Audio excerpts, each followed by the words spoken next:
Boa tarde a todos. Primeiramente, eu gostaria de agradecer a presença de todos. E neste ano, o tema é a captação de recursos.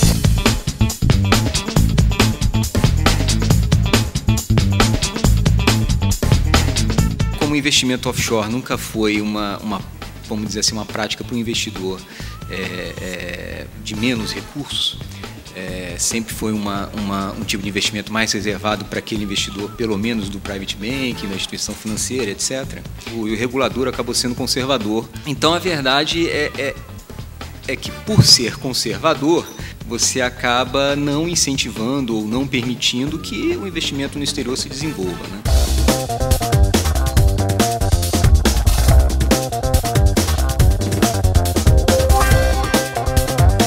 The key things that we're going to be focusing on today is investor appetite across the globe and specifically for Brazilian and Latin American products.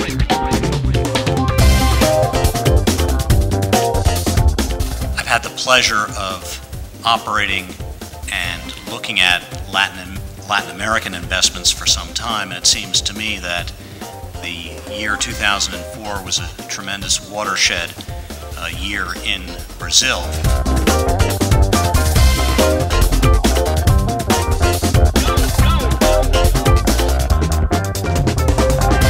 Key difference between the U.S. investment management market and the Brazilian investment management market is that, unlike Brazil, not all investment funds in the U.S.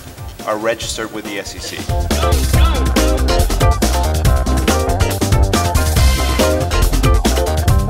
Instead of thinking of tax as some kind of back office function, we think it's very helpful to view tax as a way that an asset manager can distinguish itself from its competition for investment from U.S. and other international investors. Today you would not see information about a specific fund offering. You would see some information about the investment manager, their style, their strategy, but you won't see anything about like the ABC fund.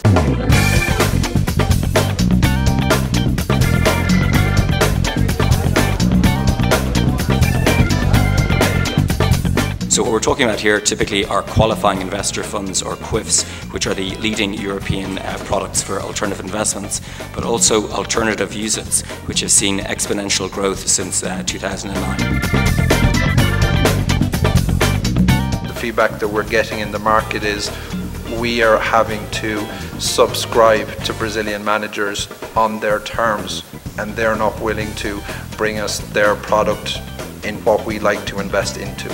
And increasingly in Europe, that is a European regulated product. That's too many sophisticated investors, because it is a UCITS fund, just rely on that fact and don't do enough due diligence.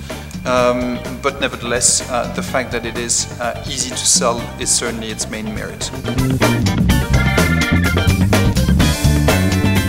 Brazil is starting to gain more attention again from foreign investors. A certain portion of the alpha generated by the managers are simply the exposure, the increase in decrease exposure to the markets. We all see it in deal flow.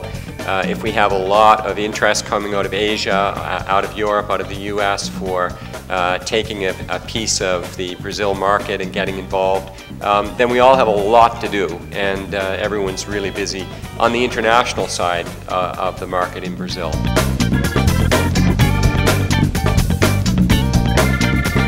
The problem with Brazil is that $7 billion was raised principally in one strategy, which is growth capital, or buyout in some cases.